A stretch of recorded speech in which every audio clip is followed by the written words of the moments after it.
What's up, everyone? Sean Moriarty here. Benjamin Walters here as well. And, Welcome to the Two Irish Brothers. and the only problem we're having right off the bat here is this is supposed to be at the bottom scrolling across the screen. So I'm going to try to fix that real quick. But yes, as you guys can see, if you want to come on in here, I'm doing this right now. But if you want to come in, it's the link is posted here on the live chat. So hit that, and you'll be able to come in and talk with us. Yep. Got some interesting things to discuss tonight. And some of it actually pertains to Notre Dame.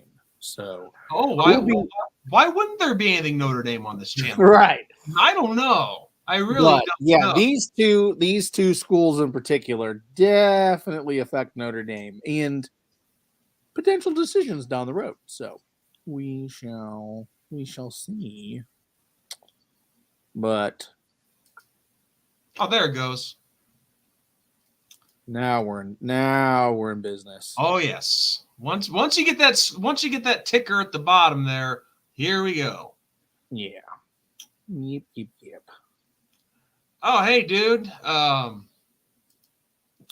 may not be as chatty tonight. I have a horribly infected tooth, and I am in a lot of pain. I will be listening intently though. Oh, thanks, man. No problem. Like I said, you don't have to come on and comment. That's rough. That is bad news bears right there. I do not like hearing that one bit. Well, if you want to hear worse, my dad was in Iowa City a couple weeks ago getting a skin graft for his teeth because they're all gone, and he's looking to get implants. That's even worse. Yep. Hey, look who's in the house. Yeah. Big Vol Daddy. What's going on, my man? What's going on?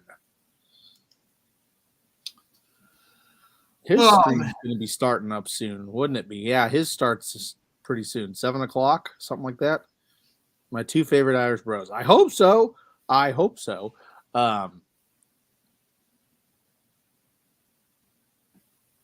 So somebody posted this. Okay, I'm gonna start this off real quick in this stream. So somebody posted something really interesting about the what's the right word? About the UFL.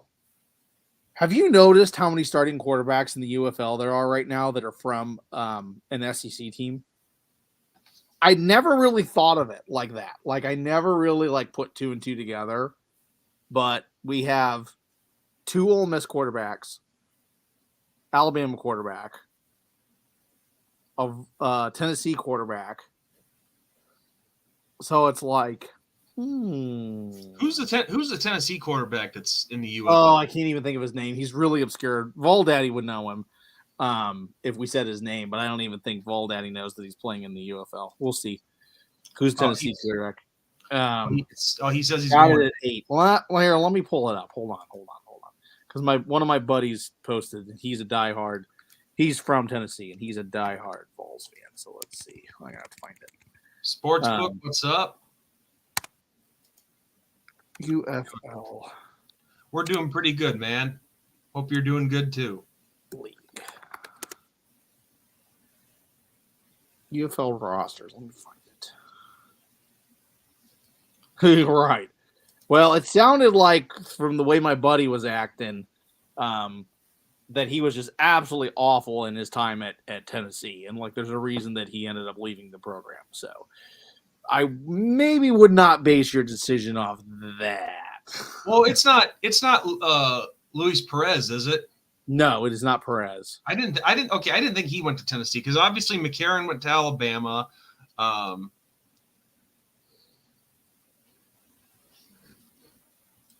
Let me look like this. Vols in the UFL. Well, I'll just go to the UFL homepage. I'm going to do that in a second, but I didn't want to have to click on former Tennessee players on UFL rosters. Here we go. BVD says Garantano. I think that's correct, but hold on. Let me verify. So, Allow, yes, come on. No one needs that. Yes, I hear you. Peyton Paxton, okay, yes. Alex Ellis, Bryce Thompson, Preston Williams. the funny thing is everybody's wanting us to Yep, probably Garrett. Yep, Jarrett. Yeah, however you pronounce that name. Yep. BVD found him before you did. Well, he's probably knowing who to look for. I didn't know who to look for. All I knew was he was a volunteer. He's got all that. It's gonna be like me saying one of the worst Notre Dame quarterbacks in the last 3 years. I mean, I don't think come on. Matt LaVecchio. Yeah. Matt LaVecchio. So yeah. Well, any kind of spring football league, you got to have the best players you can possibly get by name recognition. And BVD, I don't know what you. You beat me to the punch. I was just going to ask you what this guy was like at Tennessee. Yeah, much maligned at UT. Yeah, he might do okay in an NFL farm league. Yeah. I have no idea who he is, so no disrespect. Speaking of the UFL, though, it sounds like the Battlehawks might actually sell out that entire stadium. For the record, just saying that. Just saying, that's pretty awesome. Transferred to Washington State and sucked there too, evidently. Well, that's the thing. When you're transferring, if you transfer once, okay, but if you're transferring multiple times, which I'm not saying this guy did, the problem probably isn't the team that you're playing for. But us Notre Dame people know a certain quarterback that's done that. Well, we've had a few. Yeah, but I mean, like one stands out a little bit above the crowd. Name names. I didn't want to name names, but you got to name names. Now I'm blanking on Dracovic. Phil Dracovic. Oh yeah, let's see. What was his path? Let's see. Notre Dame. Drew Pine got hurt though. Drew Pine was a lot different than like Dracovic, because I know you're probably thinking Drew Pine. No. Dracovic was all like he was all like sour grapes. Pardon me. Dracovic or Pine, on the other hand, Pine was just wanting playing time, and I get that. I totally get that. But he's tough as nails. He got sacked more times per game at UT than he had completions. Gosh, he transferred before the portal became a thing. Yeah, I mean, like transfers were a thing. The big thing though is that back like before the portal was a thing, you had to like find a university that had like a program that your current school didn't, and then if you could or whatever, that could be like your reason for transferring out. So it was a lot harder than it is now back then. Well, back then you had to sit out a year too. Yeah. So he thought he was better than Buck. Yes, Dracovic. Yeah, and I don't know. I honestly don't know the whole Dracovic thing, because a lot of stuff was clearly going on behind closed doors. Like, that's the thing. And like, I'm not going to put any words in Djokovic's mouth. I'm not going to put any actions on him or whatever. I'm just saying, like, the way he came off and the way he was acting when he was leaving Notre Dame was like it was sour grapes.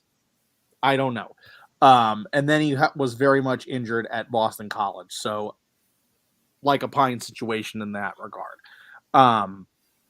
So yeah, I mean, I wish he would have panned out, because Dracovic was supposed to be the next big thing at Notre Dame, and he never did. Same with Jordan Johnson. Jordan Johnson was supposed to be a receiver at Notre Dame that was going to, be an All-American and lead the nation and all that, and both of them never panned out. So Gunnar Kiel.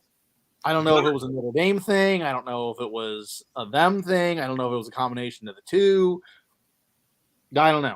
So, well, Gunnar sad. Kiel It's sad to see guys. It's sad to see guys with that much potential not pan out. Like, I mean, and that's any team. It doesn't matter if it's Michigan or Southern Cal or Notre Dame or Tennessee, whoever.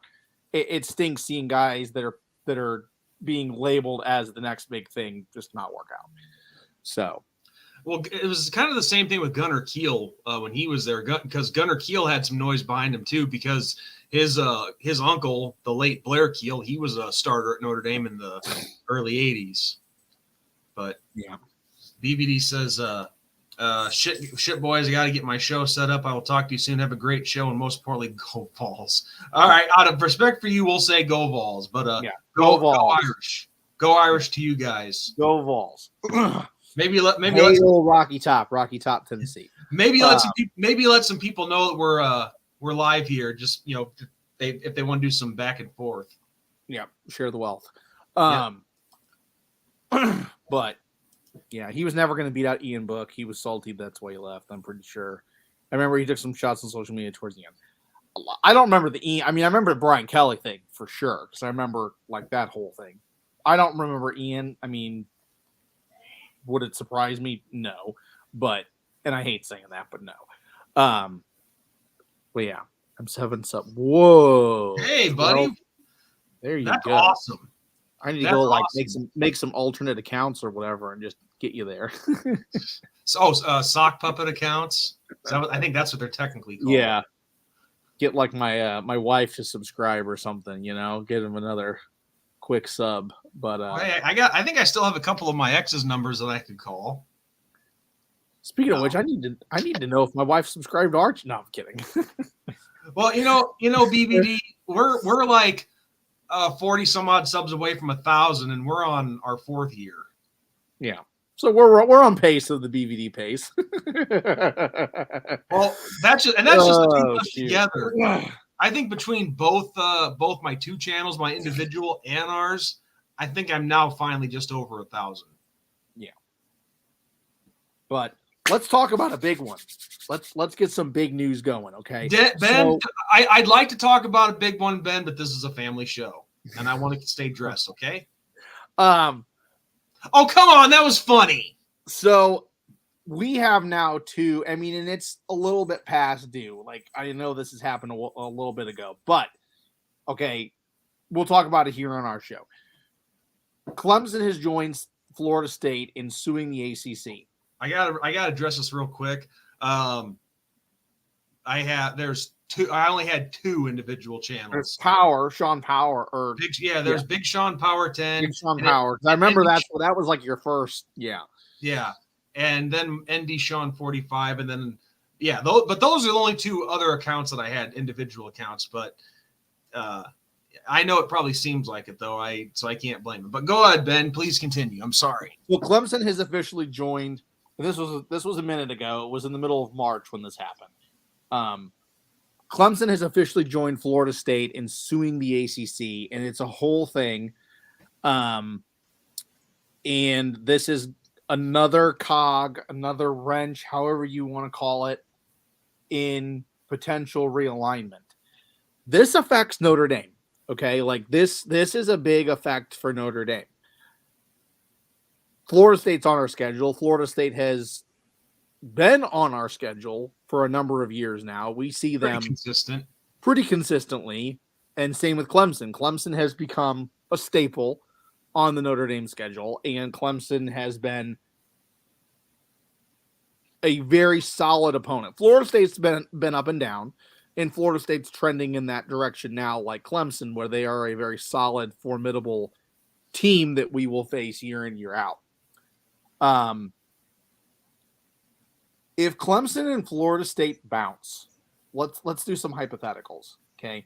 If Clemson and Florida State bounce from the ACC and go wherever they're going to go, do you think potentially there is some talks with Notre Dame about them wherever they go, getting Notre Dame to follow them?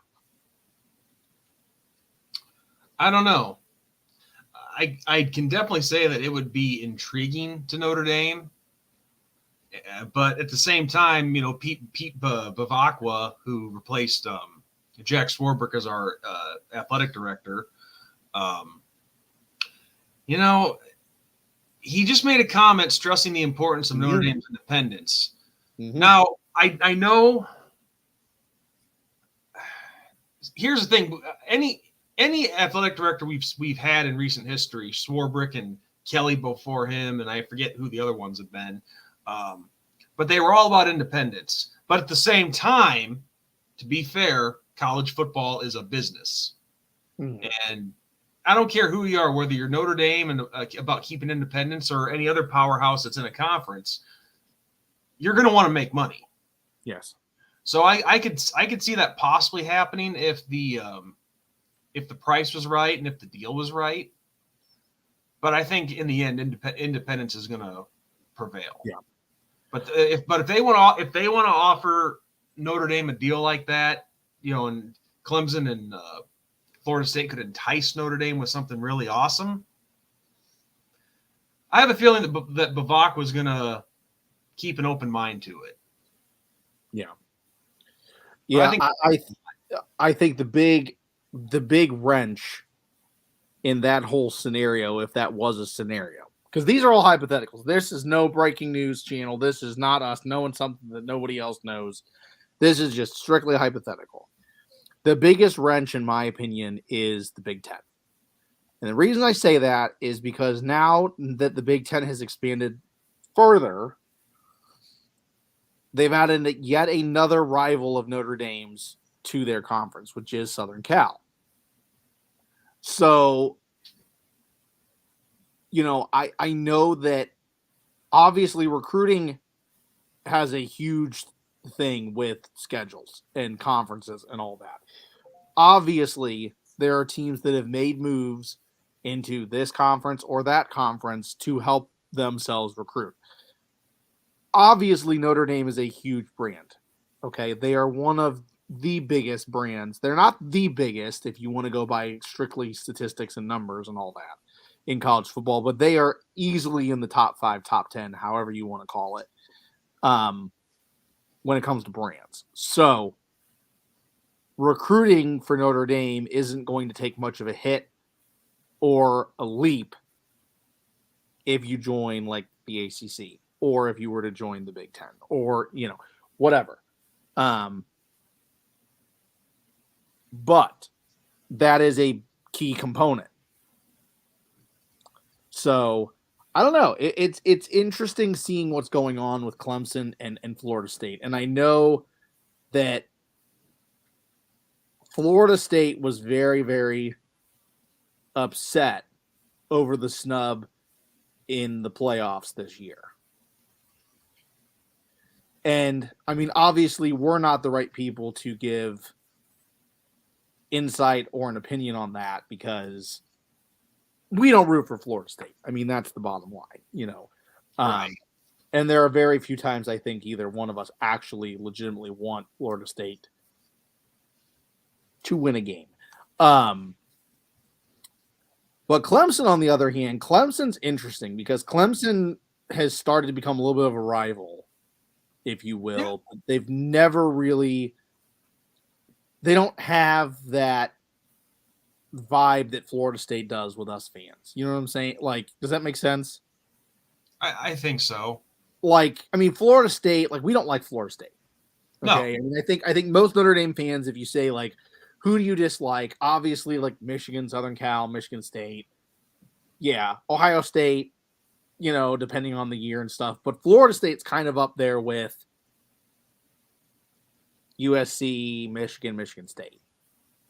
Am I wrong for saying that? Not entirely, no. I mean, I'm not just saying. I'm not saying that like it's nothing. Level of hatred is my point. I don't feel like Clemson's at the same level of Florida State's level with us. The thing is, Florida, even with Florida State, the quote unquote hatred, if you will, it's kind of gone down, as in my opinion. I think a lot of that is mainly because just the rivalry hasn't been the best that it can be since it was in the early 90s. And, Florida State has fallen off a little bit. I mean, hell, we fell off a little bit for like a good 15-year period. Yeah. So. Yeah, Florida State was in the thick of things for a while we were trying to figure stuff out. Our buddy Ryan, what's up, dude? But yeah, it's interesting. And like I said, the biggest takeaway right now is, how does this affect Notre Dame? What will this say? And I know that scheduling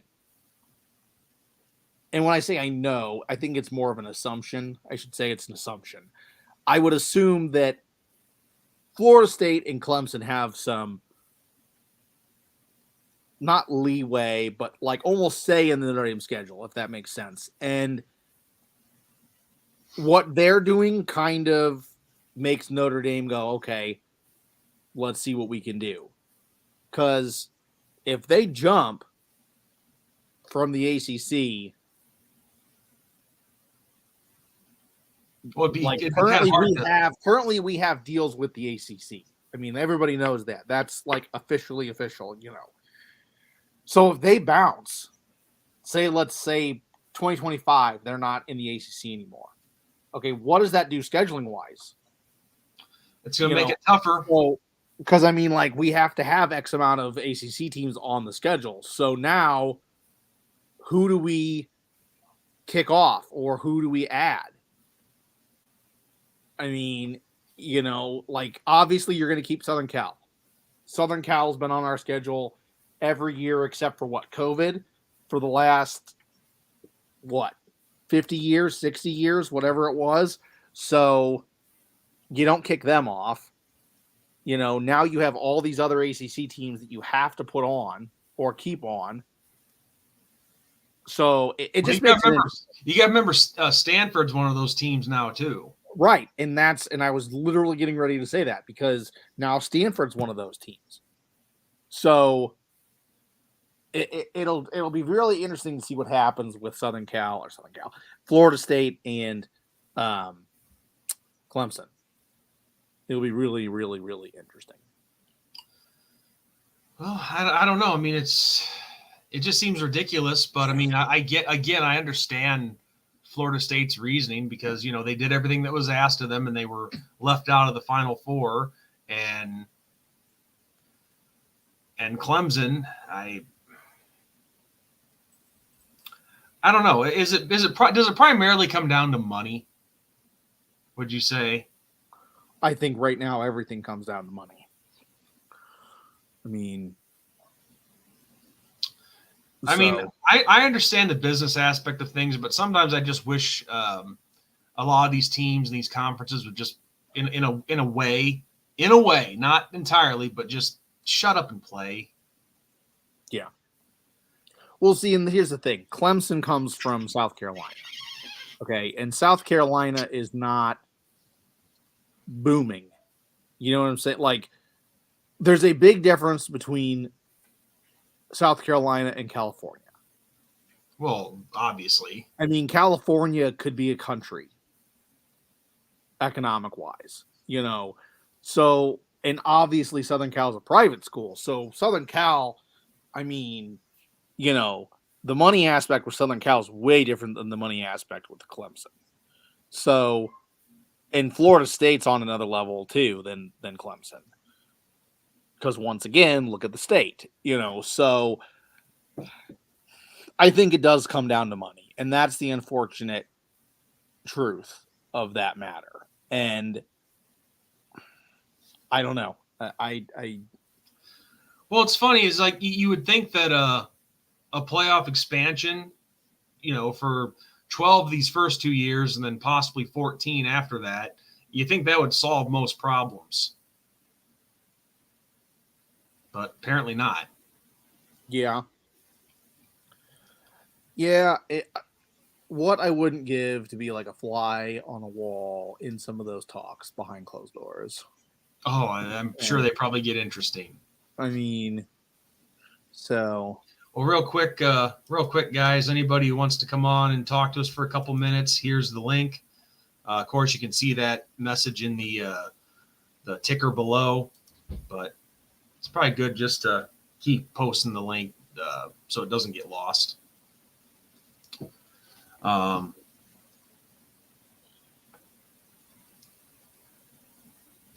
Yeah, Sportsbook Lab and Ryan, they're pretty much saying the same things here. Sportsbook Lab said Notre Dame, Alabama, Ohio State, Clemson, Georgia, and Michigan are the biggest ones. Ryan says Notre Dame, Ohio State, Michigan, Florida are by far the biggest brands. So slightly difference of opinion in there. Yeah. But I think Alabama is. Yeah. Yeah, that's the other thing. Branding. It's like there's so much lucrativeness with all that too. Like from Oregon changing jerseys every week to the way that people advertise to the NIL, like it's just crazy. Ryan has an interesting point. I don't think Alabama is a big brand. Nick Saban built that brand. That's one reason I don't think Bama is a better coaching job than a lot of schools. Interesting. Well,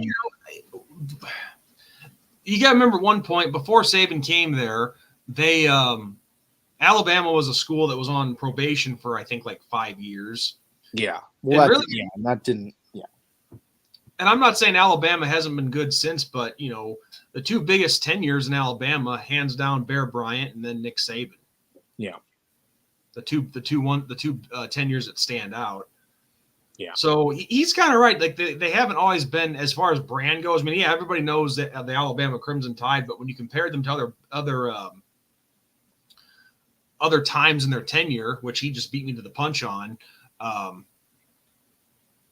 they didn't really stand out as much. I think besides Bear and Saban, Bama was absolute garbage. Yeah, it'll be interesting to see what happens because I feel like the NIL kind of leveled that playing field in the SEC, if you will. It seemed like Alabama had a stranglehold on the SEC, and every now and then there'd be like an LSU or Florida that would come along, but for the most part it was Alabama, and now it's Georgia, and it seems like the NIL has legitimately started to level that playing field a little bit more. So, well, it's enticing kids to take a different path. And that sportsbook makes a perfect point. I mean, the state of Alabama loves nothing but the Tide. Yeah, and that's also because the state of Alabama has nothing but the Tide. I mean, now they have Stallions. Well, now I was about to say now they have the Stallions because the Stallions finally came back. But I mean, the Stallions hadn't been a thing since what, the 80s? So yeah, the early 80s. Yeah. I mean, other than that, there are no pro sports in Alabama. Like there might be some minor league stuff, but yeah, no. Alabama is one of them states like South Carolina, and a few others that they don't have pro teams. If you want a pro team, you're going to have to go elsewhere. So yeah. Do you think it's shocking that I know the majority of them do, but do you think it's shocking that not every single Southern state has a football team, a pro team that is? I think the reason that some of them states don't is because of college football.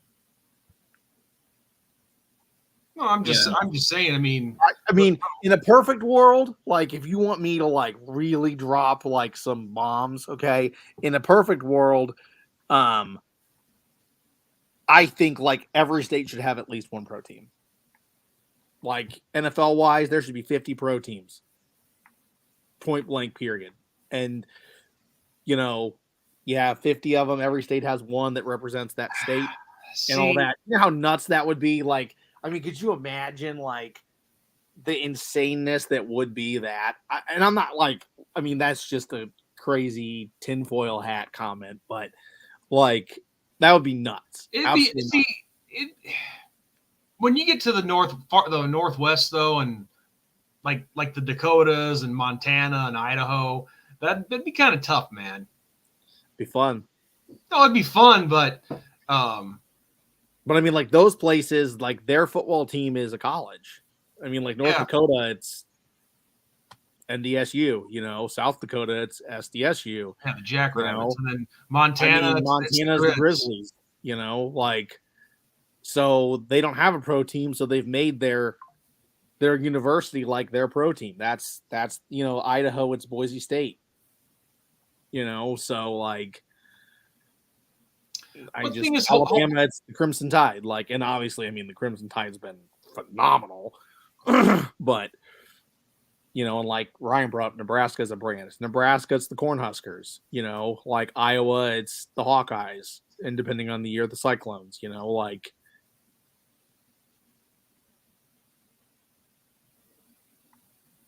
Yeah. Yeah.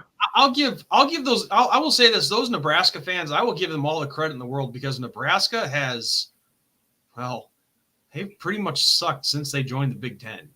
Yeah. And God bless them. Continue to sell that stadium out. Just continue. I mean, so, yeah. But, like, I think it would be nuts to see something like that. I know it'll never happen. Like, I know, like, we would never see a pro team football-wise or something like in Rhode Island. Like, I get that, like, some of them places are just – they're always going to be minor league places. Like, Providence is home of the baby Bruins, that feed into the Boston Bruins. Like, I understand that, Well, besides, with a lot of those small states in the Northeast, they're all represented by the Patriots anyway. Why do you think they call themselves the New England Patriots? Right, and I understand that, and like that's how some of the South is too with certain teams. Like I get that, but out west, I mean, like Seattle has a nice little, the Seahawks have a nice little following up around there. So whatever. Like I just think it would be very intriguing to see. Well, see, that's the thing. States have a team. But the thing is, I don't know if you could do that with all 50 states though, because like, okay, the Carolina Panthers, they represent both North and South Carolina. If you were to even entertain the idea of a professional football team in North or South Dakota, you would have to have it be the Dakota representing both Dakotas, like the Dakota Icemen or something. I don't know. Because how cold it gets. Yeah. I don't know. Like I said, I think it'd be wicked cool, but that's just me, Well, we got our first guest of the evening, and it's our old buddy, Ryan, Week Zero Productions. Fravel, what's up, buddy? What's up, Ryan? Not much. How about you guys? Living the dream, my friend. I get that. I'm ready for some Notre Dame football, man.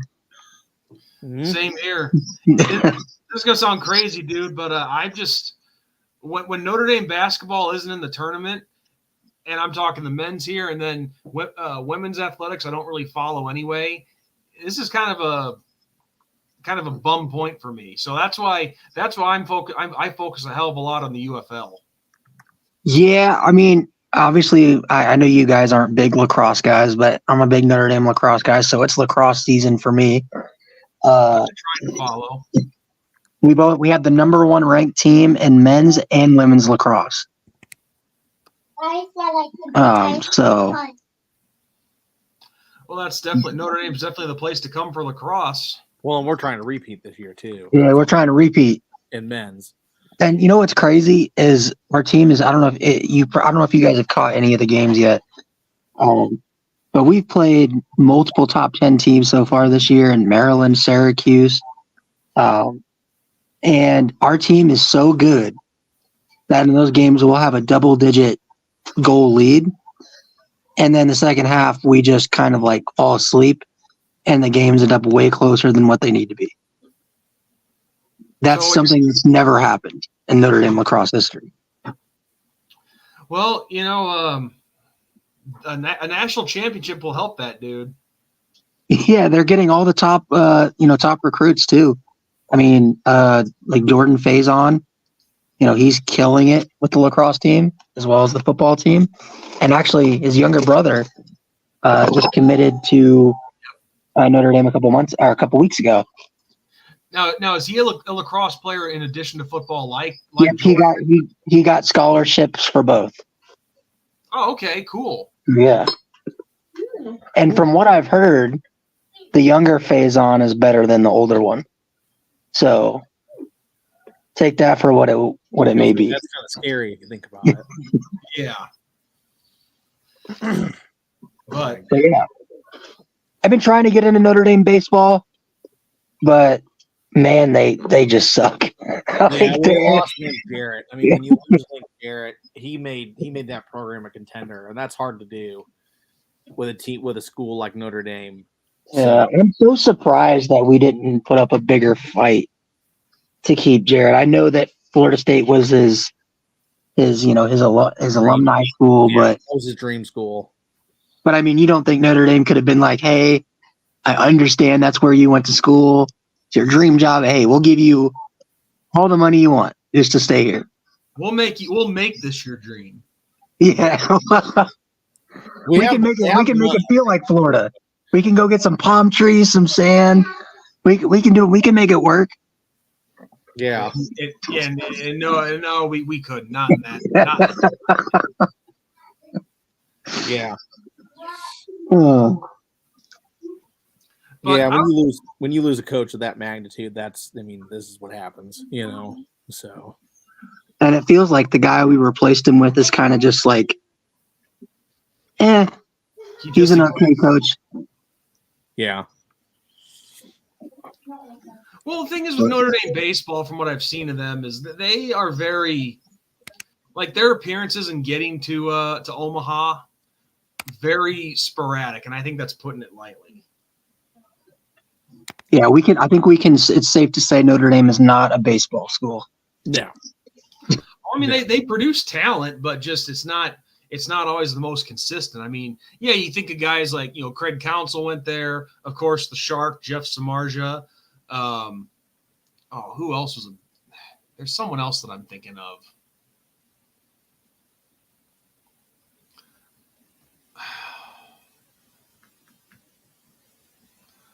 Well, I forget who, but there's been some talent that's come out of Notre Dame for baseball, but it's just, yeah, that's the bottom line. They're not known for baseball. You're not going to have all the top baseball recruits coming to play there. You know what's crazy to me though is Drake Bowen was a very highly touted baseball recruit, and he can't get off get out of the bullpen. Like, he's just sitting the bench, and it's like, I understand was he a freshman? No, he's a sophomore this year, right? Yeah, sophomore. Yeah, sophomore. Yeah. So I mean, he can't, with this team being that bad, he can't get time. Is he a pitcher? I can't remember the exact position he plays. Because you mentioned bullpen, so I was thinking that he must be a pitcher. No, I meant to say the dugout. That's my bad. I get my baseball terms mixed up. It's all good. When the Cardinals have sucked for the last couple of years, it's hard to, keep up on baseball. So ask Ben about that. Hey. He's a Cardinal fan. See, I'm a Cardinal fan. So. Hey, you know what I love, Ben? I love a front office that wastes two of the greatest hitters in Major League Baseball every year because they want to be cheap and not go out and get top free agents or make big time trades. Gotta love it. You're talking Nolan Arenado and Paul Goldschmidt. Yep. Yes, that's right. Yeah, but it's time for Mosaic to go, in my opinion. That's a different show on a different topic and and all that. But that's anyway. How do you guys feel about Marmol? We can take Marmol with him too, but whatever. How do you guys feel about Riley Leonard being back at practice after a second surgery? You guys? Oh, go ahead. Well, I like it. I mean, obviously they're not going to be pushing him hard, of course. I mean, I know he's basically just essentially been playing catch, right? Yeah, but he has been able to plant that foot to be able to throw. So, well, I like that because that shows the attitude of like, hey, I want to be here, I want to lead this team, so I'm still gonna show up and dress and do something, even though I can't go full 100%. I mean, think about it. The kid was in a boot last week and was on a little tiny scooter. Yep. So he went from that in a week to throwing and being able to plant that foot. The nice thing about this surgery, and I was kind of doing some research of my own about the tightrope surgery that he had. Evidently, like 95% of those surgeries, when you get those done, the ankle or wherever the procedure is getting done, that body part is way stronger than it was prior to the injury. Isn't that So- crazy how it works? Yeah. Modern medicine at its finest. So he should have basically a bionic ankle this season. So for all those Notre Dame fans that are freaking out, thinking, "Oh, well, see, we shouldn't have got Riley Leonard because he's injury prone and he won't be able to stay healthy the entire season," Oh, which Lord. was overblown, by the way, by our own fan base when the whole thing came out that he was going to miss spring ball. Like, if you actually know the injuries and the procedure, it's not something that you should be like, "Oh, well, see, this guy's falling down. This is why we should have just stuck with Angeli." Blah, blah, blah, I'm blah, hearing blah. that all over the place, dude. Leonard's a bum. Start Angeli. Look, listen, I love Steve Angeli too. He's an awesome guy. He showed what he can do in that Oregon State game in the Sun Bowl, which again, I know there was a lot missing from that Sun Bowl on both sides, but listen, you got to go with who best you feel is going to help your team. And when you got all these guys that are capable of getting it done, you gotta narrow it down somehow. In this case, Riley Leonard has the experience. And anytime you have a chance to land a guy that prior to his injury, draft scouts were drooling over, saying if he would have left this year and stayed healthy, he would have been a top 3 quarterback in the draft. You take that chance. Yep. Yeah, absolutely. Real quick, Sportsbook Lab asked when is the spring game? What, 3 weeks? April 20th. Okay, so a couple weeks from now. Mm-hmm. Do you guys think do we think Riley Leonard plays in the spring game? Or do you think he just sits it? I think he sits it. I mean,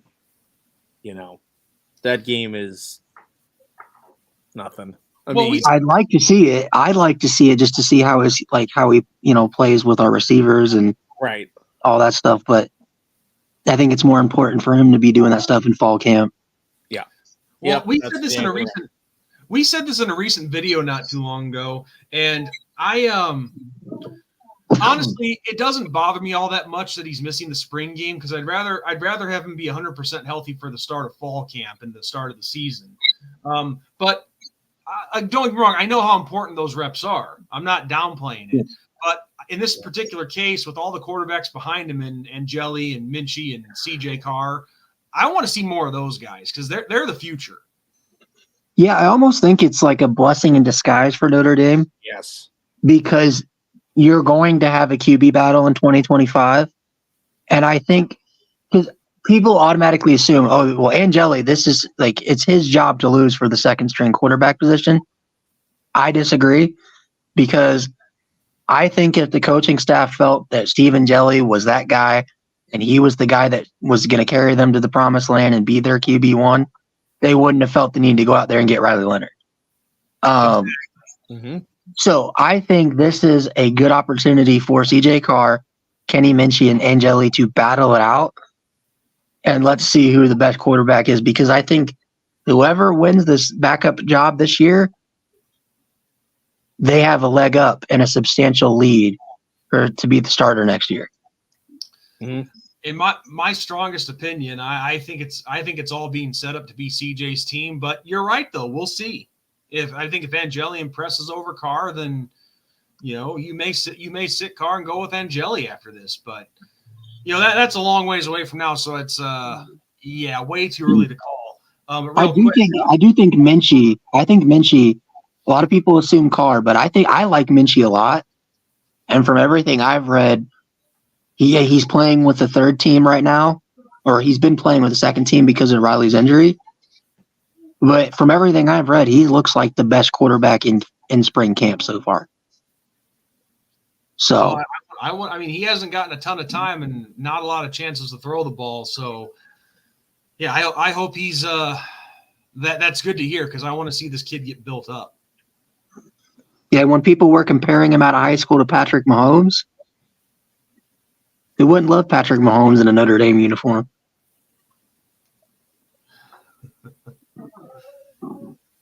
Oh, that would have been sick. Let's see. Thought I saw a comment pop up real quick.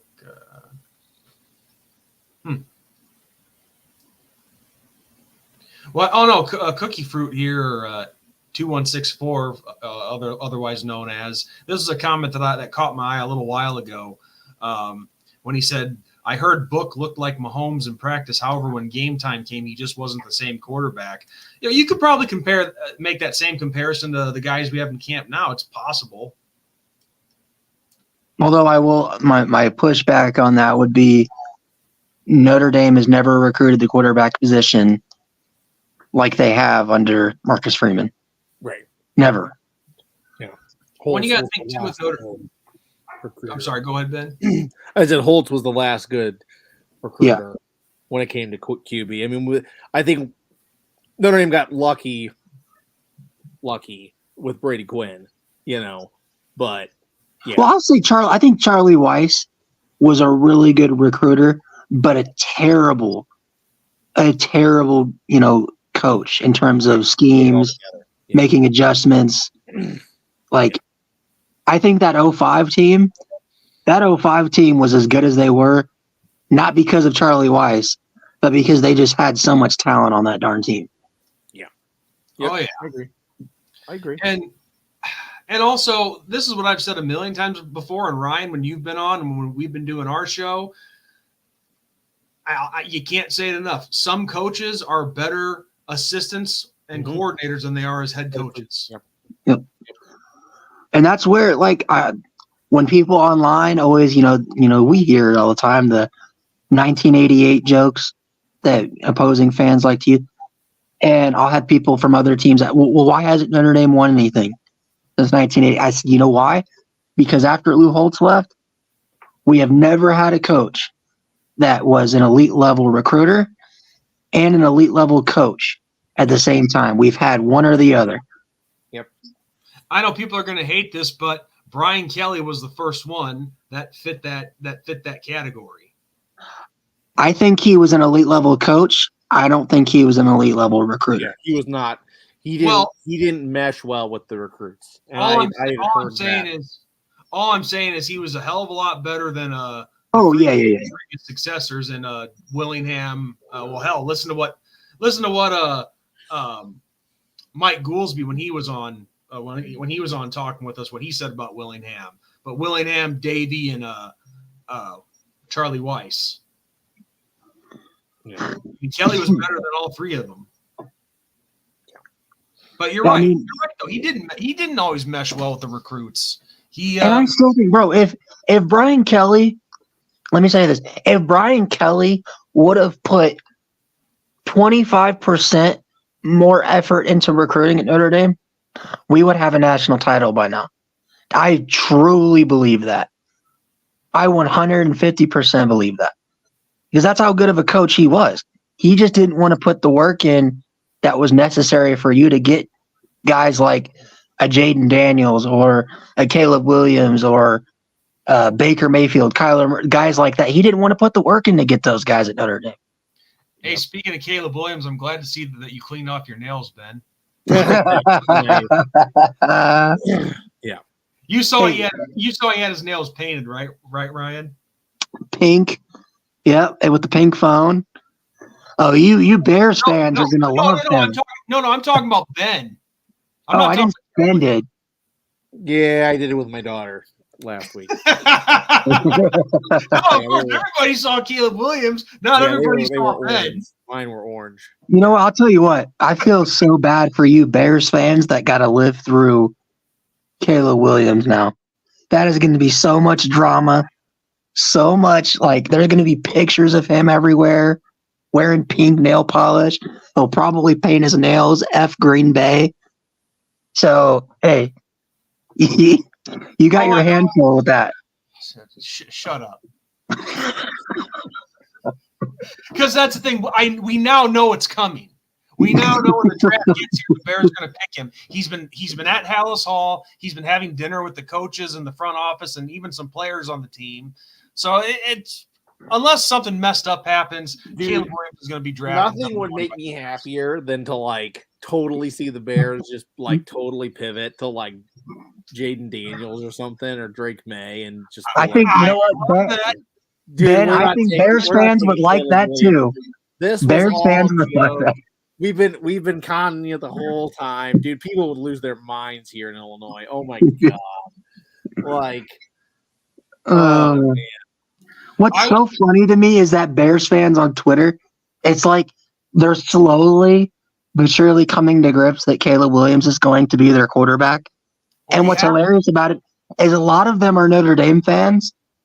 And it's like, oh, well, Caleb Williams is the just generational quarterback. He's the best quarterback prospect since Peyton Manning. And he's this for sure guy. And it's like, I say, and we know, us Notre Dame fans, we got to see what that guy looked like against us. It was nothing special. And it's like, now it's the Bears. You trade away Justin Fields, who a lot of Bears fans wished you guys would have just kept. It's painful to watch because you guys are just depressed right now that you guys have the number 1 pick. And I've never seen a fan base so upset that they have the number 1 overall pick in a draft. Shamrock Jerry wishing all of us well from across the pond in Ireland. Same back at you, Jerry. Hope you're doing well. Yeah, I know. I never have you ever thought that you would see a fan base feel like this? Like, oh man, we got the number 1 pick, and this is the guy we're going to take. You know what would be even better is if like a lineman went number 1. Like, could you imagine? Take Joe Alt number 1 overall. Bears grab Joe Alt at number 1, and like just shock the world, and then like later on they draft a quarterback, or maybe they wait next year. I mean, who knows? Like, that would be so funny. Just draft Joe Alt and go get Sam Hartman in round 7. Well, here's the thing: the Bears don't. The Bears only have 4 picks right now in the draft. Number 1, number 9, a 3rd round pick, and then a 4th round. Nothing after that. So what I was hoping they would have done was kept Justin Fields. Yep. And I'll get more into Caleb Williams here in a second, but what I was really hoping that they would do is keep Justin Fields. I know it's unusual, but trade down from that number 1 pick again. Oh, wait, hold on. Sean, you realize what the offers would be for Caleb Williams in the number 1 overall pick? Yeah, dude, that's what I was saying. Say that, Ryan, because I was thinking the exact, like, why go and get rid of your quarterback when you've never given him anything? He's had how many coordinators and all that? Yep. Like, dude, go build a line around him. Go draft Joe Alt. Like you said, move back. Give somebody else that legitimately needs a quarterback that has nothing to work with right now. Redskins. Give them Caleb Williams. And you'd probably get, like, I was seeing some of like the mock trades that what it would take to get the number 1 overall pick. There are certain trades where people think that Caleb Williams at number 1, it is worth 5 to 6 first round picks and other, 2nd, 3rd round picks to get up there. If you're the Bears, why would you say no to that? Like, well, why did you trade Justin Fields to the Steelers for? Exactly. And think about it. You could get Justin Fields, trade back. You could get Joe Alt. Maybe you can get Marvin Harrison Jr. at some point, which that would be great because then you could pair Justin Fields up with his Ohio State teammate. I mean, it's so dumb to me. All because they didn't want to have to pay Justin Fields because his 5th-year option was coming up. And you wanted to reset the clock at the quarterback position with contracts. And you can't. I was going to say real quick, this is what I've been saying a bunch about the Bears. You cannot keep doing this every 3 or 4 years, getting a new quarterback and hoping it works out. That's what this is one of the reasons why I hate Green Bay so much is because they figured it out with their quarterbacks. They've had 2 in the last 30 years. Meanwhile, we've gone through everyone and their mom. Yeah. No, I can't say much because the Dolphins are in the same boat when it comes to that. Like, I feel you. I think yep. The one thing I'll say about Caleb Williams is this: since it's pretty much a done deal, unless barring a huge ass surprise, if he's our guy in Chicago, if he's our guy, what am I going to do? Not cheer for Chicago? Not hope? You think I'm going to hope for him to fail? Of course not. You'll have to paint your nails pink every game. Well, I got a funny comment about that in a second. But I will say this. I hope he matures and grows up.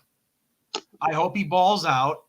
And I will say this, one positive thing that I will say is when you look at a lot of rookie quarterbacks, they're coming into nothing. Look at what Chicago has done in this offseason. Mhm. They've got him some weapons. They've at least set him up for success. But you do that after you trade Justin Fields. And if I'm Justin Fields, I'm sitting here like, so you mean to tell me while I was there, you couldn't go get Keenan Allen? You couldn't go get me DJ Moore a couple years earlier? DeAndre Like, Swift. Yeah, like, really? Yeah. Yeah, I know. I don't get it either, but it's the Bears franchise. They've been stupid for a long time. And honestly, I hope Justin Fields balls out in Pittsburgh and makes the Bears look dumb. I really do. Just because I wasn't like a Justin Fields fan, but I always thought he never got a fair shot in Chicago. No. And the fans, even the Bears fans, realized he never did. Well, the last 2 years he played for an offensive coordinator who, I swear to God, at times it was like he was purposely setting him up to fail in Luke Getsy. But then again, Luke Getsy did come from Green Bay, so it wouldn't shock me. Hey, you know what? As a Broncos fan, I'm just hoping we can get Bo Nix or Michael Penix at this point. But I'm telling you right now, and I told the guys over there at week 0, our last podcast, because everything's going, the Broncos are going to trade 3 first-round picks to go get J.J. McCarthy. If we draft J.J. McCarthy, I will take all my Broncos stuff and I will absolutely burn it and torch it. I will be done. I am not joking because I know that J.J. McCarthy, for one, is a Michigan quarterback, and 2, will be one of the biggest busts in this entire draft class. And I will not sit here and watch my team suck for the next 4 to 6 years because we decided to trade 3 more first-round picks for J.J. McCarthy, including the stuff we traded for Russell Wilson. I will not do it. Let's not forget the Broncos traded up for Paxton Lynch, too. Oh, yeah. Do not need another Paxton Lynch. No.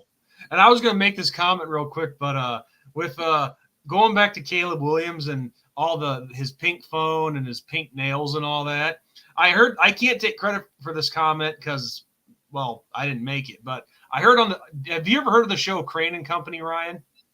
I have not. There's a sports show on the Daily Wire. Oh, okay. Well, these guys, they were showing that picture of Williams with his pink nails holding his pink phone. And first off, the one guy was like, do you think maybe he was like holding it for his girlfriend or something? And the other dude was like, no. You no guy ever takes his wife or his girlfriend's cell phone. But that's not the funniest comment. The funniest comment was from, I think, the main host of the show. I forget his first name, like Justin or Jason Crane, I think. But he made this comment. And Sports Lab kind of beat me to the punch. But the main host said, do you guys realize something? Do you realize that if Caleb Williams becomes this top superstar in the NFL and then he comes out as gay, he's going to be more popular than Taylor Swift? Which that would be saying something. That would be saying something. The only difference, though, is in that case, Caleb Williams would be getting shown all the time. Taylor Swift. I mean, Taylor Swift. Yeah, I mean she'd be lucky if she got any screen time then. Well, yeah, I think the other reason that Taylor Swift gets so much screen time is because of who she's with too. I mean, if Travis Kelce played for I don't know, Carolina.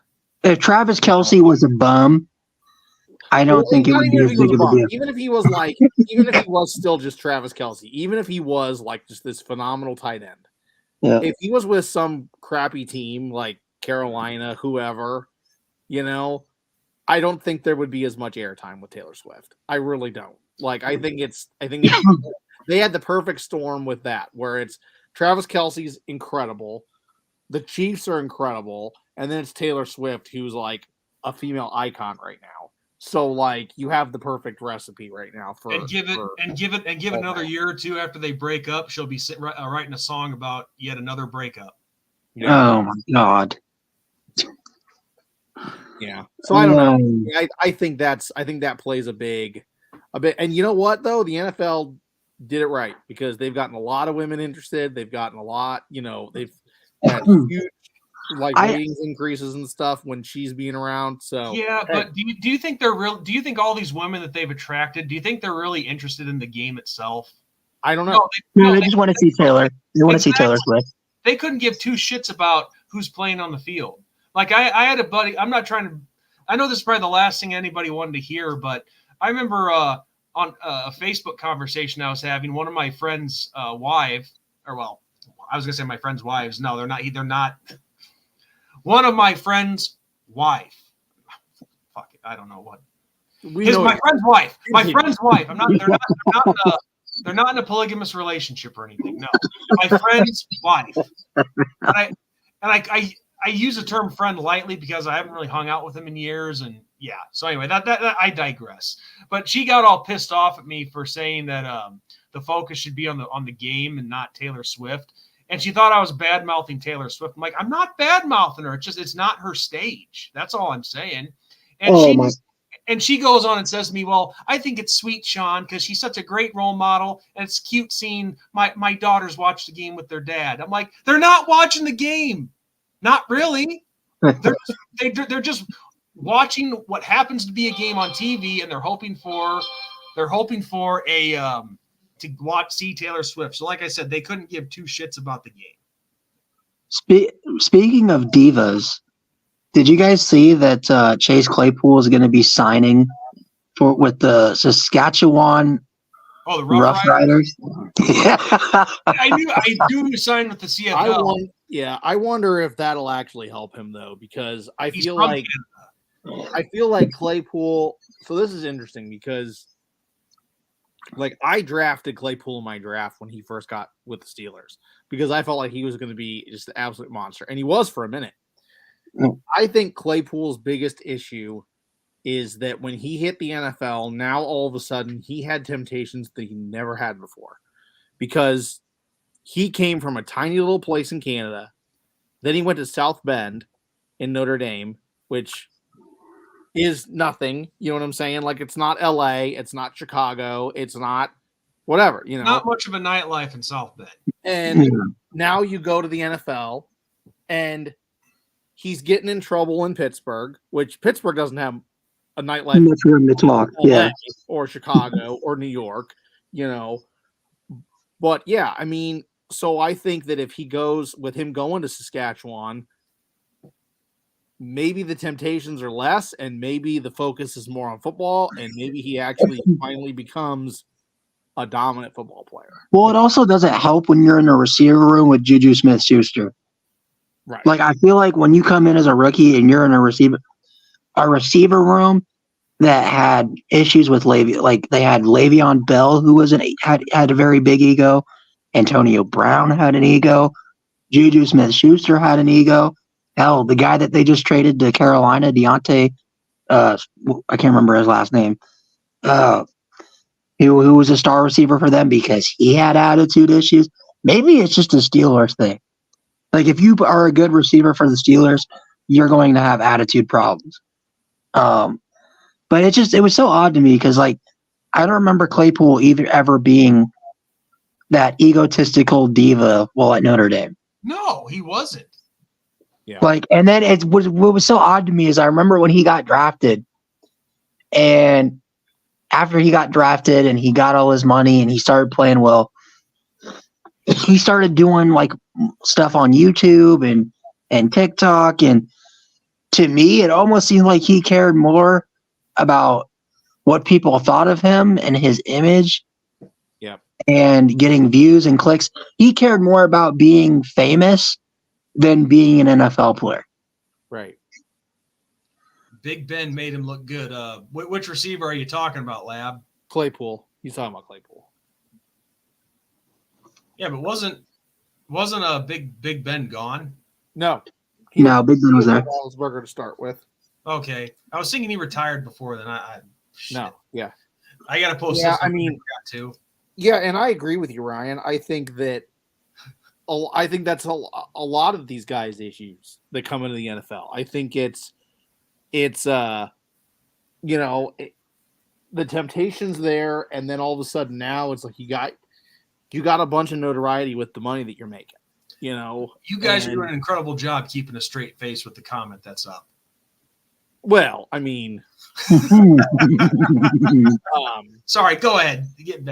But yeah, I mean, and I look at like Tyreek, Tyreek Hill and a few other guys that like they use the football career to make themselves famous. Like, look at what Tyreek does. You be scared of me too, bitch. Like he's one of those guys that, I mean, his on the field actions is what makes him a superstar. Well, also the fact that he's got Tyreek Hill has what, like 6 baby mamas, right? Like, I mean, that's like not like Claypool's clearly going, like you said, like YouTube and all that. Like that came second with Tyreek. Yeah, like Tyreek got the YouTube channel after, the podcast after he won a Super Bowl, after, like all these awards came first. And then it was like, all right, I'm at the peak. I can, do this as well, as opposed to like you're saying with image with Claypool. So, I mean, shoot, we see it all the time. A lot of these guys that, like, I don't know if Claypool was necessarily in that situation, but how many times do we see young kids, a lot of times because of where they live and their home life, it's either football or nothing for them. right. Because of whether that be poverty, being in a bad area, having a bad home life, whatever that might look like for them. A lot of times for those guys, it's I got to get to the league or else I'm screwed for life. Yeah. Right. So a lot of those times, a lot of those kids, they have great work ethics. They grind. They practice all the time. They're the first one in the gym, the last one to leave. But then once they finally achieve that goal, there's a percentage of those kids that finally think, you know what? I just made it. I got my first check. I'm a millionaire. I reached the goal. What do I got to prove anymore? Now, who wants a Taco Bell run? Yeah, like why am I putting all this work in? Right. And that's where we see a lot of these kids getting in trouble. I mean, look at Rashee Rice with that whole incident with the hit and run. Yep. He's living his life. He's got a Lamborghini and a Corvette, and at 23 years old, making a dumb decision to be like, hey, you know what? I'm with my boys. Let's go race on the highway. Right. Well, and that's another thing too. Something to point out is when you get to the league, when you make it up, you go all the way.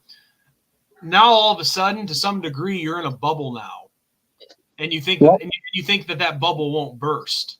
Because let's face it, a lot of professional athletes, they're treated differently. But and they think they're invincible, but they don't realize, like I said, that bubble can burst. Yeah. And think about it. When we were all, I'm sure you guys were like that too. When we were all 18, 19, 20, 21 years old, we all did dumb, idiotic stuff because we all felt invincible. Right. We felt like nothing could. But think about being 18, 19, 20, 21 years old, and you have millions of dollars. Yep, with money. Yep. Yes. Yeah. Yeah. Yeah. I mean, and the other big thing with some of these guys too, stepping away from the whole like trouble scene and all that. Dude, the league is a different level. I mean, like in college, you may be top dog. Like, we've seen it in years past, with some of these Heisman winners and stuff. I mean, clearly you're the best dude on the field. Okay. And you can do the things you can do because you're better than everybody else. It's not how the NFL rolls. It is you're just as good as everybody else in the NFL. If not quite as good as them, because there are guys that are better than you in the NFL. And it's, can you keep pace? Can you continue to be a student of the game? That's what Mahomes is now. He has made himself into a student of the game. Like, I don't know if you have watched like QB1 and all that, but the amount of work and preparation and stuff that Mahomes does, that's what made him into a superstar. That's the same with Brady. Brady was the same way. Brady wasn't anything coming into the league. Nothing. Okay. But instead of like, taking his marbles and going home like some of these guys, it was, okay, nose to the grindstone. Let's figure out how to get better. And I think Claypool, that he falls into that category too. I think it's, okay, I have to put in this amount of work. I don't want to put in that amount of work. Well, okay, you don't, but these other guys that maybe don't have as much talent as you are going to do that, so then they're going to be better than you. He didn't humble himself. No. And that's why you see people like Cooper Kupp pop up and Wes Welker and some of them guys where it's like, who's this guy? Like where did he come from? Like, I'll be honest, I think Chase Claypool, and what's crazy is I think Will Fuller, if he didn't get injured, would have an amazing career in the NFL. But Claypool was the next Michael Floyd, Golden Tate in the NFL for us. I mean, when I watched him play at Notre Dame, he reminded me so much of Golden Tate and Michael Floyd and how awe-inspiring they were to watch. Mm-hmm. And it's so crazy to me because actually besides Golden Tate, Michael Floyd had off the field issues once he got to the league. Chase Claypool has off the field issues. Mm-hmm. I think Will Fuller had some off the field issues, but his career was mainly dismantled by injuries. Mm-hmm. But maybe it's something also from coming from Notre Dame where, like you guys said, there is not a lot of distractions, and you're in that environment where it's a Catholic university. Mm-hmm. It's very closed off, tight knit community, mm-hmm. and you're looked at as like the golden boys. Like you could never do anything wrong, and you have structure. Once you leave that, it's different than like guys that are coming from LSU or Alabama, Miami, because they've had those distractions their entire careers. Yep. Yeah, they're used to the club life and all that stuff that come with it. Well, there's the temptations are definitely are there. And like Ryan said, you're more closed off at Notre Dame. And you are the golden boy at Notre Dame. Okay. You have a student body of 8,000 students. Okay. If one of them dudes walked into the rec center at Notre Dame, they're the best dude in that rec center. But like, dude, if you walk into the rec center at UCLA or Southern Cal or Miami, there are probably guys that are working out there that are probably just as good. They just effed up somewhere along the line and never got that scholarship offer. Yeah. I mean, like, so it's a different world at Notre Dame, and that's not a good or bad thing. That's just how it is. And, some of these guys can deal with the change, as you see with like some of these linemen, like Quentin Nelson and Zach Martin. Names now. Gosh darn it. Both the Martin brothers. The Martin brothers, McGlinchey, Monty Stanley. I mean, those guys have no issue. But then you see some of these other guys, like our quarterbacks, our wide receivers, it's like they just can't seem to make that jump. They can't seem to either have the emotional maturity level or the drive to handle what is the NFL. So. And I mean, Chase Claypool, to me, he has so much talent. We saw it his first year in Pittsburgh. If he would have kept his nose to the grindstone, oh yeah, oh my God, he would be a top 10 receiver right now in the NFL. Easily. Yeah.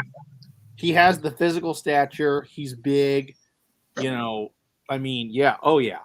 Like if he was the way that Calvin Johnson was when Johnson came into the league, yes, he would be easily top 10. Easily. And that's what makes it even sadder. Like watching these guys' careers fade is because a lot of times these kids or these guys do it to themselves. Yeah. Yeah. Well, and another thing too is these guys got to realize that, and I'm talking on average here, your career is not going to be long.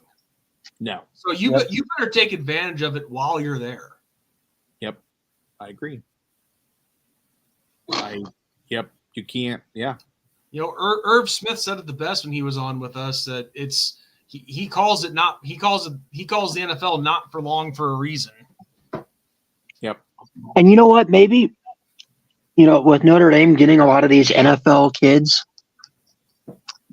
that might be why Notre Dame is so appealing to these guys that played in the NFL that are parents of, kids that are recruits now. It's like, hey, my kid can go to Notre Dame. I know he's going to stay out of trouble, and they're going to develop him, but he's going to be able to stay out of control or stay out of trouble and focus on his career. Yeah. Well, yeah. I mean, the biggest one, obviously, just recently is Jerome Bettis Jr. and I forget his first name, but Plexico Elijah Burris. Yep. Yeah, Elijah Burris. That's right. So we just had another one in Anthony Sacca, whose dad played for Penn State and in the league for a little bit. Yeah. So, I mean, there's obviously something about Notre Dame that's attracted to these former NFL players and their children. Well, all I know is as far as the football program goes, is Freeman has brought it back to a pretty high level. Yep. He's got something going on there. I know maybe his first two seasons don't exactly show it, but we'll see this year for sure. And one last thing, and then I do gotta hop off because I'm gonna eat some dinner. But yeah, we're hopping off here pretty soon too. Have you guys read the quotes from Pete Vivacqua recently? We've just talked. We were talking about this earlier about how he stressed the independence, Notre Dame's independence, and so on. But there's more that we didn't see. He did a whole interview. I can't remember who it was done by, but you can find the quotes easily on Twitter. Some of the stuff he said, it's like I have never heard Swarbrick ever say any type of this stuff. Swarbrick to me was kind of more like a CEO in terms of how he ran Notre Dame. Vivacqua, while respecting the tradition, while respecting the old style Notre Dame, the academics and stuff, if you read his quotes, he understands just how important it is for Notre Dame to evolve with the ever-changing landscape of college football. But although he does, like he said, he wants to stay independent. But he talked about NIL, how Notre Dame can dominate that area. And he was talking about, he also was talked about, because he was asked, like, how important to you is it that Notre Dame gets back to where it was back in the 80s? And he said, unlike a lot of people, that had hands in this, organization, I feel it from a personal level. Every year that goes by that Notre Dame does not have a national championship, it physically affects me, and I feel it. Mm-hmm. And he said, I'm right there with the fan base, and I understand how important it is that Notre Dame does everything in its power, whether that be NIL, staying independent, or joining a conference, whatever it takes, we are going to do to put our football program in the best position to bring home a national championship. I like that attitude. Yep. Well, the thing is, too, another thing, and this doesn't surprise me that he says all this, because before coming to Notre Dame to be the AD, he worked at NBC in marketing. Yep. So he knows what it's all about. He knows Notre Dame is that brand. He knows the importance of that brand. And, it's time to make that brand what it once was. Yep. So I think it's Notre Dame has always been a sleeping giant since 1988. It's just been, we need the right person and the right group of people to wake up that giant. When we were talking about this earlier, like ever since Lou Holtz left, it's more than just the head coach. We know that, but once Lou Holtz left, we went into obscurity for about 15 years.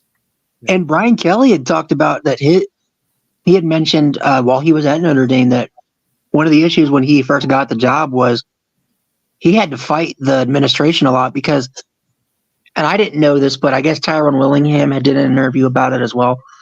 But Tyrone Willingham and other coaches in the past, ever since Lou Holtz had left, had felt that the administration, once Lou Holtz left, got complacent and were worried more about keeping Notre Dame's reputation about academics and history and, the old times than, hey, it's the future. It's not 1988 anymore. No. And I agree that, you have to keep stressing the academics. I agree with that part, but at the same time, you have to evolve with the game. And you're right. They did get complacent. I saw it firsthand. Yep. I saw it firsthand because I was like 12, 13 years old I was 10 when it was Lou Holtz's last season. But then when I was 11, I got to witness all of the complacency. And they just did not evolve with the game. Like things that worked back in '88 on offense, they thought it could still work in 2000. Yep. And it doesn't. We were trying to play like we were a service academy. Yep. Meanwhile, everyone else around us, they're getting the air it out offenses and just moving forward. How long did it take for Notre Dame to get the facilities that other teams have had for 20 plus years? It took a while. It took a long time. A long time.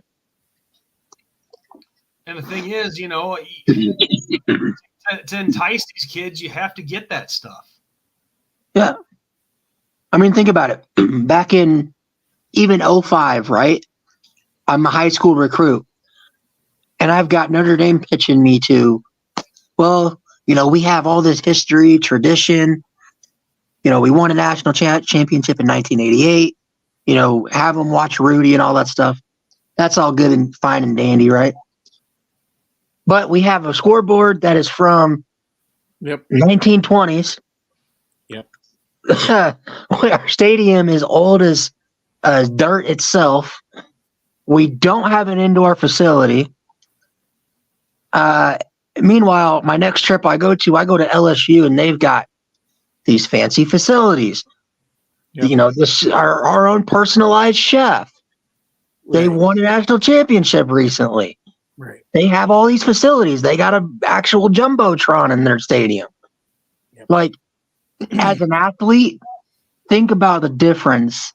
And especially if you're like a 16, 17-year-old kid who was going to want all the, flashy stuff. You know what I mean? They want the bells and whistles. Yeah. And there's no reason Notre Dame can't compete with these other programs for that stuff. Yeah, I agree. They got the money. We all know that. Yeah. I saw something that, because there are people that like Notre Dame have the NIL money that, Texas and Alabama and I said, that's just not true. Well, I looked it up. Notre Dame is the third most expensive college football program in the nation. And that's without including the numbers that they can't provide because it's a private university that they get donated. Yep. Who are the two in front of them? I have an idea, but it was Ohio State and Texas. Okay. Yep. So if Notre Dame really wanted to, you know how many millionaires and billionaires of our alumni that, give to the football program? Mm-hmm. If Notre Dame wanted to get into the NIL, like, we could buy kids if we wanted to. Yep. That's true. I agree. But then again, buying kids isn't always necessarily the right approach. Look at Texas. Yep. Yeah. But it has to be the right kind of kid. The wiggle room, the wiggle room to do what you have to do. Right. Yeah. The point was just that, like, people come up with this idea that Notre Dame is poor and couldn't compete with these other programs in terms of giving these kids money, when that's just not true. Right. If Notre Dame wanted to, we could probably have just about any 5-star we wanted, but we just don't operate like that. Yep. Well, hopefully Pete Bavacqua, hopefully he starts operating things a tad bit differently. And it sounds like he's saying the right things, and we'll see. We'll see. But yeah, we're probably gonna call it quits here pretty soon because I still have to do laundry and eat supper yet myself. But I real gotta quick, eat my chicken Alfredo, but oh, there you go. That's a good choice. Yeah. Probably gonna have a cheeseburger tonight myself. But real quick, Ryan, have you been watching the UFL at all? Like, did you watch the yeah, first hey, games? showboat the F up, baby. 1-0. Well, just wait till week 3. That's going to change. I think it's Hey, week. you guys lost to the Panthers. Come on, man. You can't lose We to a lost team on from the what was Blue. that field goal length? Come on now. That was like God, it was like what a 64-yard field goal that dude Yeah. made. by a guy who hadn't kicked a field goal since high school. Like you talk about like and that's the craziest thing about that. I mean, we talked about this on our show, but like the craziest thing with that field goal, he had room to spare. That's the other crazy part. Like it wasn't like he just barely made it across that bar. Like that ball had some oomph behind it. Like my He God, might be the next Brendan Aubrey. golly, man. Oh, that's So- true because Aubrey, yeah, he never played football, but he, soccer, He you can can kick. make a transition into it. That's what I'm saying. Kicking, you can transition that over to football. From I soccer. do think it's kind of ironic that the USFL conference is undefeated now against the XFL conference. Well, it's only been 1 week, so yeah, it's been 1 week. And like one of the wins doesn't even really I mean, like it took a 64-yard field goal to win one of the games. Like, let's just be honest here. Like, I'll give the Stallions a freaking, the little victory lap that they get, and Memphis gets the little victory lap that they have. But like the Panthers, on the other hand, like I don't know. By the way, I'm just going to say this right now. The Houston Gamblers, or not the Gamblers, they're not the Gamblers anymore. Roughnecks. They might be the worst team in the entire UFL. Which is Their crazy offense because, is like, the last atrocious. few years they have been like unstoppable. Well, Like, what it is their roster is the is the Gamblers roster. It's not the Roughnecks roster. It's they took the Gamblers roster, and that's why, because the Gamblers sucked the last couple years. So that's probably why. Well, and let's not forget too, and anybody who's still watching, we'll answer a couple comments in the last few minutes here, but we got to remember too, these rosters are going to be changing drastically year. well, yeah, and that's yeah. Like it's not always going to be the same team year in and year out. Yeah. I mean, I just love how lucky, I love how our roster is set up, because our offense is insane. We've got the USFL, or not the U. Yeah, no, wait, yeah, the USFL Offensive Player of the Year from last year at running back. We've got 2 receivers that are absolutely insane, and Vinny Papale and oh my God, I'm blanking on the other guy. He's like 6'5" and insanely talented and just very tall. He's a tight end in a receiver's body. And Case Cookis, who is insane. We saw him with the Stars last year. He played well. So yeah, I mean, our offense is insane. The defense is a little bit worrisome, but hey, I feel like we're going to win the UFL championship. Well, that's how I feel about the Battlehawks. I mean, the Battlehawks, they have it set up for a great offense and a great defense, but just last week the defense kind of started to give up a little bit. But if they can stay consistent, they're going to be the best team in the league, I think. Well, law is the law. I mean, I'm being biased right now because I'm a Battlehawk homer, but I don't know. It's only been 1 week. You can't really say much right now, but I'll tell you one thing real quick, and I've been saying this forever. I wish more people would give this league a chance than what a lot have been. Because I think the big problem that Ben and I talked about is too many people. Ben, did you freeze up? Yeah, Ben froze. All right, now I want to keep this. Oh, damn it! He took it down. I wanted to keep a picture of just that. Just him looking to the side like that. But the one thing that people got to realize about the UFL and the XFL and the USFL before is you can't go into watching these games like you're about to watch an NFL game. I will say it is pretty sloppy. I mean, it is. There are points where it's hard to watch because it is really bad football sometimes, but that's also because it's a brand new league. Half these guys haven't played together before. Hold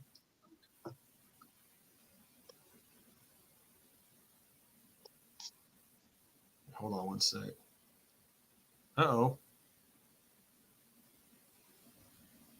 Man, is everybody's internet crashing? Well, I guess I better get out before mine crashes too. But to finish my point, what I was saying, just for everybody else who's left watching, yeah, what Ryan was saying is true. Very sloppy games, which is to be expected because, exactly that. You can't come into watching a UFL game like you're about to watch an NFL game, because in the UFL, these are guys who are fighting for jobs on NFL rosters. And yeah, those teams, they have not been together long. So they've only been together for, I think, I could be wrong, but I want to say the UFL training camp is like only 5 weeks. So you're talking 5 weeks to get an offense gelling together, a defense gelling together. Special teams can usually do that pretty quick. But a lot of complicated stuff to put together in just over a month. So, but yeah, since let's see. Nope. All right, everyone. So I'm probably gonna call it quits then, since both my co-hosts are gone. And I don't know how many of you guys actually want to watch me, but if you want to watch me, let me know in the comment section. I'll probably stay on for a couple minutes in case you guys have any questions or comments or anything. I'll be happy to answer them.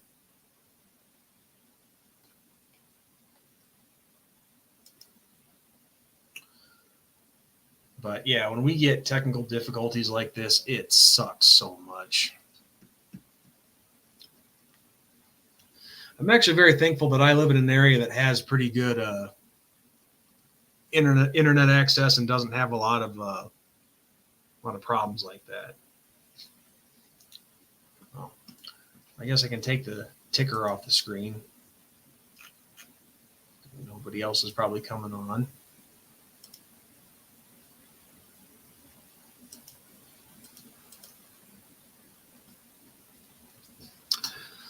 So 6 people watching. Come on, somebody's got to say something. There's got to be something on your mind. A question, comment.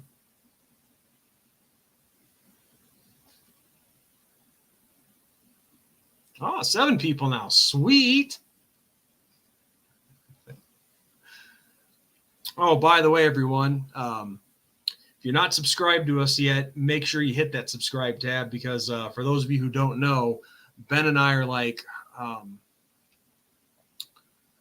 without looking, I want to say we're like 43 subscribers away from 1,000. And once we get to 1,000 subscribers, we're going to be doing like a fan giveaway for you guys. Like do a drawing and give out some prizes, something like that. Just our small way of saying thank you to everybody and let you guys know how much we appreciate you. But yeah, I'll stay on until about 10 after, give you guys a chance to ask any questions or anything. And then I'm probably going to hop off here as well. But I'll tell you guys one thing. It's definitely nice, Ben and I being on the same work schedule, to be able to bring you guys a live stream during the week.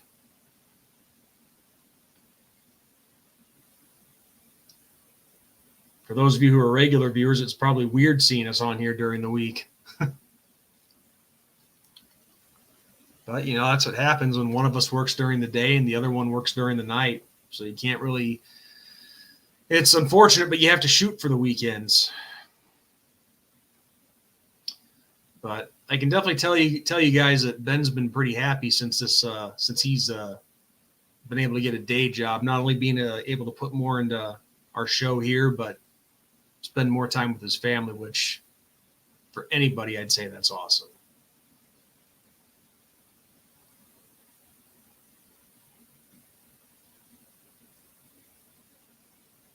But all I know is with Notre Dame, it's going to get pretty interesting. The UFL, it's going to get pretty interesting as the league progresses throughout the year. And well, thank you, dude. We appreciate it. Because you've been a longtime viewer of ours for at least a couple of years, maybe longer.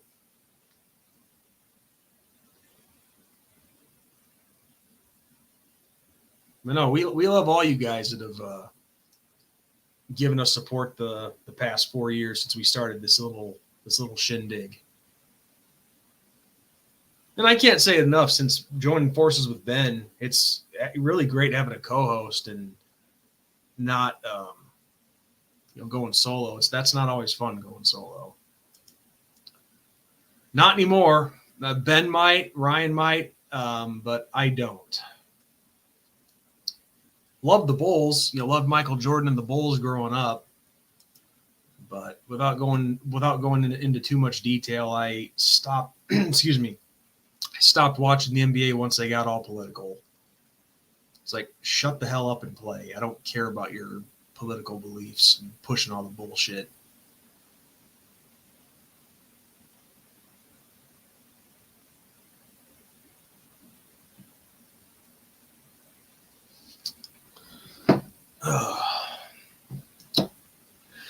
All right, guys. Well, it is 10 after, so I'm going to hop off here. Thank you to all you guys who joined us tonight. It was a pretty nice crowd. And one second here. Not for a long time, dude. I never really got into the betting apps. The only real betting I did was a weekly poker game like 15 years ago. But no, I don't really bet. Do you think the O-line will take time to gel this year, or will they start off hot?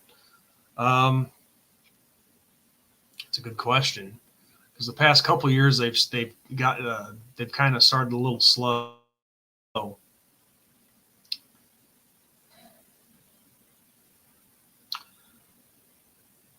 In my opinion, I don't think we'll start off slow, but I think we will be. I think we will be.